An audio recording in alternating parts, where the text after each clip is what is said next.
Hello and welcome to this special bulletin coming to you a couple of minutes earlier than normal as we get ready to watch the beginning of the New Year celebrations here in London.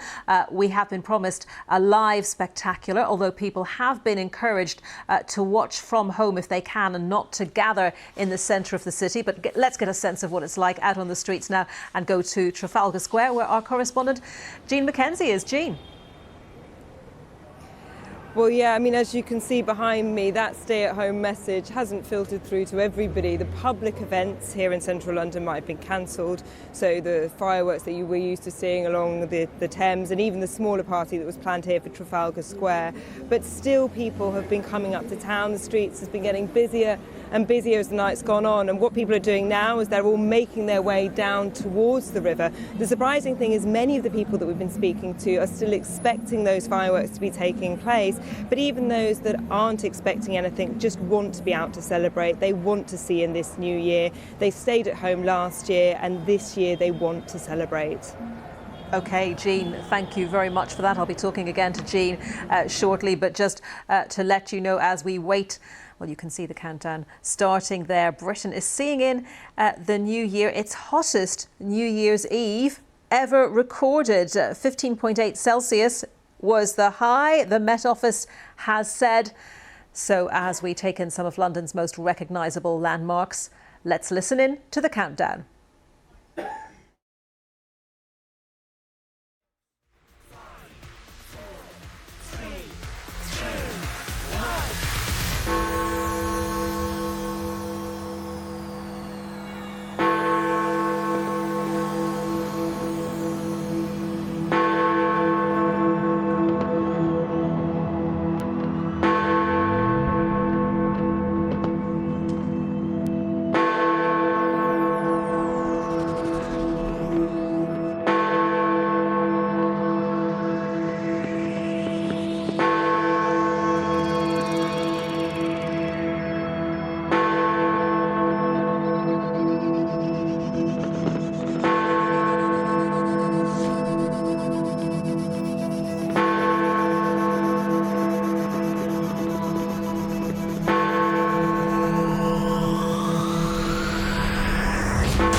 As Big Ben's chimes ring out around us, signalling a year that's new, raise a glass, turn up the volume and welcome 2022.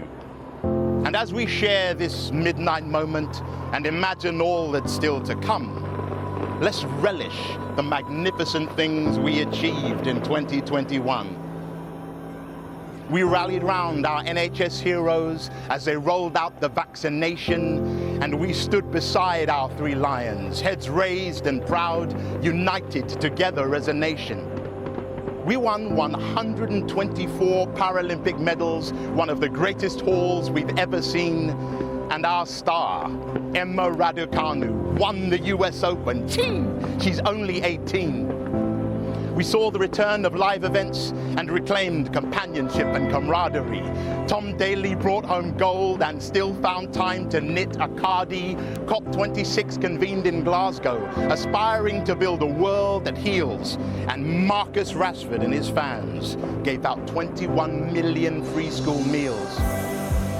This progress punctuates the air tonight, but when all is said and done, this world must keep on turning. So we say goodbye to 21, and within this magic midnight moment, there's only one thing left to do. So come on, let's light the night sky up and journey together into 2022.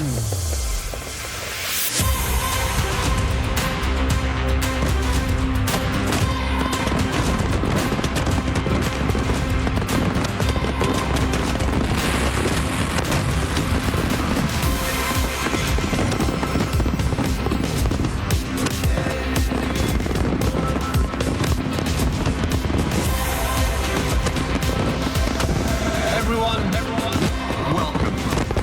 خوش آمدید.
football's greatest moments. The men did us proud in the Euros last year. Can the women go one better? The players take the knee, united in their stance against racism.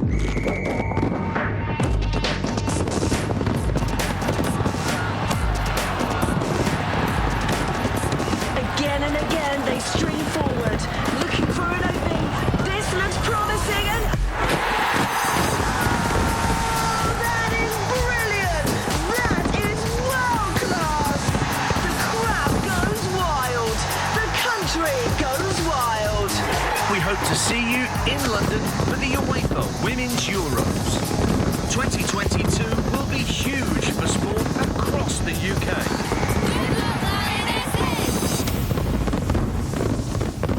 We are now approaching the home of theatre. Change here for The power of performance. Change your mind, I'm the first in line. Honey, I'm still free. Take a chance on me. If you need me, let me know. Gonna be around. If you got no place to go, if you're feeling down. If you're all alone, and the pretty birds have flown, honey, I'm still free. Take a chance on me.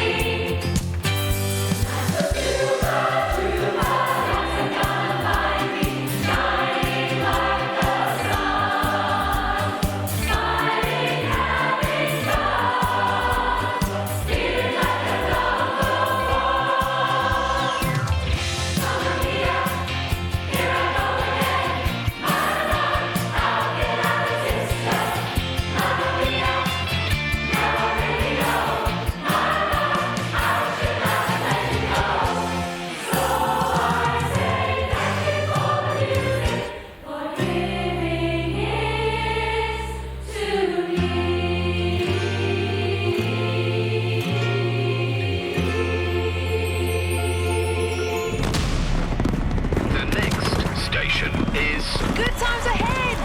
exit here. To see the new year in!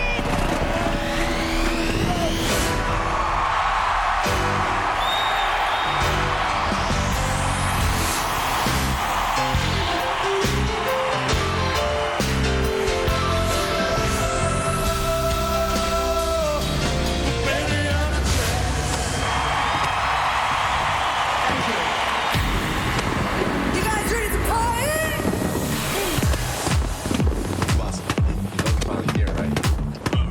It's Friday then, it's Saturday, Sunday, what?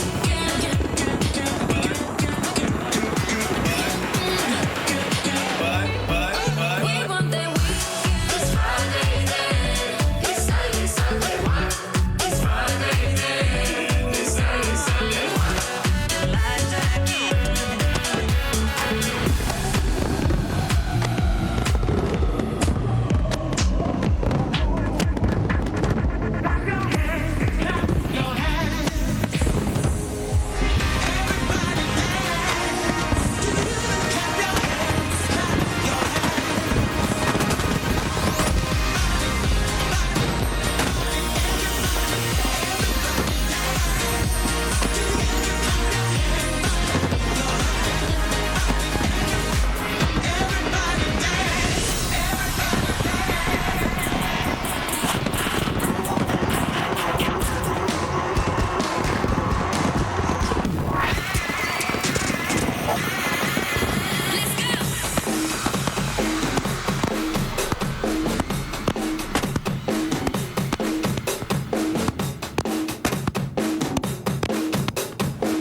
London! I got you, moonlight, you're my starlight.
Well, from Super Trooper and Shakespeare to a lion made from drones, it really was a spectacular show there in London to welcome in the new year. But before we talk to our correspondent in London, we are going to go to Scotland, to James Shaw, who is in Edinburgh, and not the traditional Hogmanay there, James, but give us a sense of how the new year was brought in Edinburgh. Yeah, well, you can probably get a sense of it from behind me. This is the crowd up on the Esplanade by Edinburgh Castle. This is not the official Hogmanay event. That was cancelled. The fireworks were cancelled.